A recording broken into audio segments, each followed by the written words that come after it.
Hello बच्चों, आज हम सीखने वाले हैं दो घात समीकरण का पूर्ण वर्ग बनाकर हल, मतलब solution of quadratic equation by perfect square.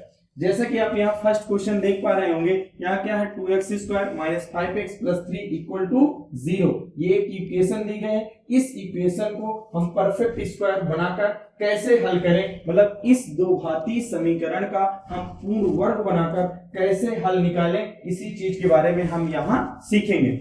सबसे पहले अगर हमें किसी भी इक्वेशन को परफेक्ट स्क्वायर बनाना होता है तो सबसे पहले हम यहाँ ये देखते हैं कि x स्क्वायर के गुणे में कौन सी संख्या है। x स्क्वायर के गुणे में यहाँ 2 है, तो जो भी x स्क्वायर के गुणे में संख्या होती है उस संख्या से दोनों पक्षों में हम क्या करते हैं, भाग करते हैं। तो आप यहाँ देख पा रहे होंगे x स्क्वायर के गुणे में क्या है, 2 है, तो यहाँ हम सबसे पहले लिखेंगे कि 2 से, यहाँ लिखेंगे 2 से दोनों पक्षों में, 2 से दोनों पक्षों में भाग करने पर, 2 से दोनों पक्षों में, 2 से दोनों पक्षों में भाग करने पर। तो सबसे पहले हम यहाँ ये लिखेंगे, अब x स्क्वायर के गुणे में 2 है, इसलिए 2 से दोनों पक्षों में क्या करेंगे, भाग करेंगे। तो यहाँ से लिखेंगे 2x स्क्वायर और अपान 2 माइनस का 5 अपान 2 इंटू x और फिर क्या है प्लस का 3 अपान 2 इक्वल टू क्या होगा 0। ये 2 से 2 कैंसिल हो जाएगा, यहाँ नहीं कैंसिल होगा, तो यहाँ से क्या आएगा x स्क्वायर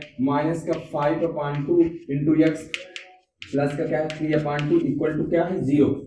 फिर इसके बाद हम ये करेंगे, जो कांस्टेंट पार्ट है यानी जो अचर पद है, उस अचर पद को हम दूसरे तरफ ले जाएंगे। तो यहां से क्या करेंगे, x स्क्वायर माइनस का 5 अपान 2x और इसको ये प्लस 3 अपान 2 उधर जाएगा, तो माइनस का क्या होगा 3 अपान 2।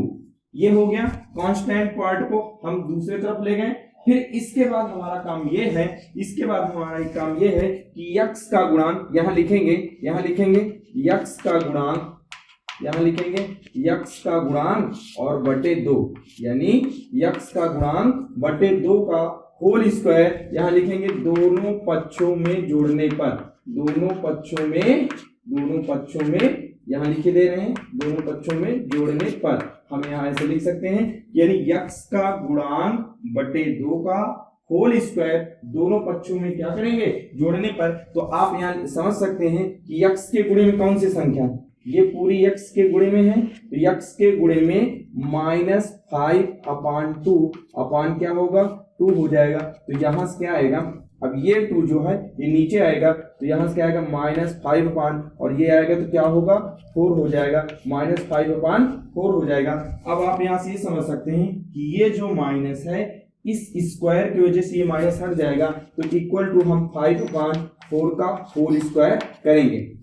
अब आप यहाँ ये समझिए कि जो 5 अपान 4 का होल स्क्वायर आया है, ये क्या आया है, x का गुणांक बटे 2 का होल स्क्वायर दोनों पक्षों में जोड़ने पर। तो x का गुणांक बटे 2 का होल स्क्वायर कितना आया है, 5 अपान 4 का होल स्क्वायर, मतलब इसको हम दोनों पक्षों में क्या करेंगे, जोड़ेंगे। तो आप यहाँ समझ सकते हैं, यहाँ से क्या है x स्क्वायर माइनस का 5 अपान 2x और इसमें हम क्या करेंगे, इसको जोड़ेंगे, तो यहाँ से क्या आएगा 5 अपान 4 का होल स्क्वायर, इधर जोड़ दिया तो हम उधर भी जोड़ेंगे, माइनस का 3 बटे 2 और प्लस का यहाँ से क्या आएगा 5 अपान 4 का होल स्क्वायर।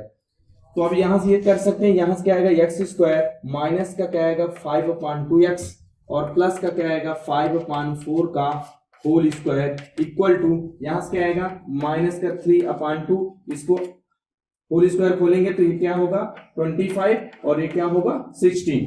अब इसको हल करेंगे तो यहां से आप समझ सकते हैं, यहां से आएगा x स्क्वायर माइनस का 5 अपान 2x और प्लस का 5 अपान 4 का होल स्क्वायर। अब इसको हल करेंगे तो यहां से एलसीएम कितना आएगा 16 आएगा और 2 अठे 16, तो 8 त्रिक 24, तो यहां से क्या आएगा माइनस का 24 प्लस का क्या आएगा 25 आएगा। तो यहां से क्या आएगा x स्क्वायर माइनस का 5 अपान 2x प्लस का 5 अपान 4 का होल स्क्वायर बराबर यहां से क्या आएगा 1/16। अब एक चीज आप यहां से ये समझिए, जैसे यहां से a माइनस बी का होल स्क्वायर हम करेंगे तो यहां से क्या आएगा a स्क्वायर माइनस बी स्क्वायर प्लस का क्या आता है 2ab, यानी प्लस का b स्क्वायर और माइनस का क्या आता है 2ab। अब आप यहां से समझिए, यहाँ क्या है a स्क्वायर प्लस का बी स्क्वायर माइनस का 2ab, ये किसका होल स्क्वायर है, a माइनस बी का होल स्क्वायर। अब आप यहां से समझिए ये स्क्वायर में है और ये स्क्वायर में, यानी a स्क्वायर है और b स्क्वायर है। यहां से ये समझ सकते हैं जो स्क्वायर में होते हैं वो उसी का स्क्वायर बनता, उसी का होल स्क्वायर बनता। यहाँ a स्क्वायर है और b स्क्वायर है तो a और b का होल स्क्वायर बनेगा, लेकिन प्लस का होल स्क्वायर बनेगा या माइनस का होल स्क्वायर बनेगा ये इस पार्ट पर डिपेंड करेगा। ये वाला पार्ट अगर प्लस में है तो प्लस का होल स्क्वायर बनेगा, अगर ये पार्ट माइनस में है तो माइनस का होल स्क्वायर बनेगा। तो आप यहाँ समझ सकते हैं ये माइनस में है तो माइनस का होल स्क्वायर बनेगा। अब आप यहाँ से ये समझिए, देखो एक पार्ट ये स्क्वायर में है, ये स्क्वायर में, ये दोनों क्या है स्क्वायर में है, तो इन्हीं दोनों का होल स्क्वायर बनेगा। लेकिन प्लस का होल स्क्वायर बनेगा या माइनस का होल स्क्वायर बनेगा ये यक्स का गुणांक बताएगा। अगर यक्स का गुणांक प्लस है तो प्लस का होल स्क्वायर बनेगा, अगर यक्स का गुणांक माइनस है तो माइनस का होल स्क्वायर बनेगा। तो आप यहां समझ सकते हैं ये स्क्वायर में है, ये स्क्वायर में है, तो इन्हीं दोनों का होल स्क्वायर बनेगा। लेकिन प्लस का बनेगा या माइनस का बनेगा ये यक्स का गुणांक डिपेंड करता है। तो आप यहां समझ सकते हैं यक्स का गुणांक माइनस में है तो यहाँ माइनस का होल स्क्वायर बनेगा। तो इसको हम ऐसे लिख सकते हैं यक्स माइनस का 5/4 का होल स्क्वायर इक्वल टू 1/16। अब इधर स्क्वायर लगा तो स्क्वायर हटाएंगे तो उधर क्या लग जाएगा, अंडर रूट लग जाएगा। तो यक्स माइनस 5/4 इक्वल टू, यहां से स्क्वायर हटेगा तो उधर क्या लगेगा अंडर रूट, तो प्लस माइनस अंडर रूट 1/16। अब एक बार हम क्या करेंगे, एक बार प्लस में लेंगे एक बार माइनस में लेंगे। तो एक बार प्लस में लेंगे तो यहाँ से क्या आएगा यक्स माइनस 5/4 बराबर, यहाँ से प्लस में लेंगे तो यहाँ से क्या आएगा 1/16 यानी 1/16। तो ये प्लस में होगा तो यक्स माइनस 5/4 बराबर, यहाँ से क्या आएगा 1 और 16 से बाहर कितना आएगा, अंडर रूट के बाहर क्या आएगा 4 आएगा। तो यक्स बराबर 1/4 यानी 1/4। ये माइनस का 5/4 उधर जाएगा तो प्लस का क्या होगा 5/4 हो जाएगा। तो यहाँ से 5 1 क्या हो जाएगा 6/4, इसको काटेंगे 2 3 6 2 दूनी 4। तो यक्स बराबर क्या आएगा 3/2, यक्स बराबर क्या आएगा 3/2।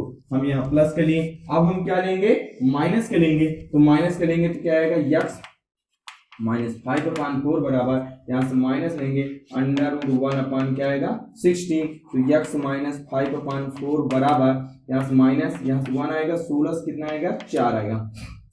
अब यक्स बराबर माइनस 1/4, ये माइनस में है उधर जाएगा प्लस में, तो यहाँ से क्या होगा प्लस का 5/4। तो यक्स बराबर ये 5 से 4 घटेगा तो क्या आएगा 4/4, ये घट जाएगा तो यहाँ से यक्स बराबर 1 आएगा। तो आप यहाँ से समझ सकते हैं।